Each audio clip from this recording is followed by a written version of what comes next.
Welcome to qnawire. In this problem, we have to find the velocity that a car can go around a banked curve without any friction, given that we know that same velocity for a different banked curve with a different angle. So, as with all of our banked curve problems, we start out by taking our normal force on our banked curve and decomposing it. And so if we draw on our lines, we have the normal force here, the gravitational force here, and we'll split up our components like that. So we have our y component here and our x component right here. All right, so from here, we can see that fx must be, specify that scenario A, fx must be responsible for our centripetal force. And fx must be equal to Fn times the sine of theta. Now, what is Fn equal to? By the same logic that we just used to find our Fn sine of theta equals f of x equation, we can see that Fy must be equal to Fn cos theta, which must be equal to mg, since we need a vertical force to cancel out our force of gravity. So Fn equals mg divided by cos theta, and that means that f of x is equal to mg tan of theta. So that means that since f of x is the centripetal force, that v is equal to the square root of gr tan theta. And that just comes from rearranging f of x and mg tan theta. All right, so we know v in this scenario, and we know our angle, 13.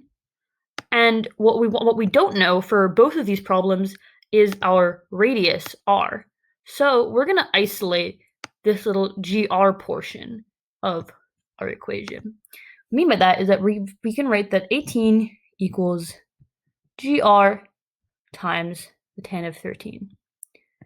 And that means that the square root of gr must be equal to 18 divided by tangent of 13. G is just a constant, right? It's the coefficient of gravity. You can take that over to the other side and divide by it as well, or leave it in there. It is really up to you. Your answer will be the same. I'm going to leave it in there, and when I solve that division, I find that G of r is equal to, no square root sign actually, 37.462. All right, how does this help us? Well, this is our scenario for A, right? But now we can set up with the same equation for B.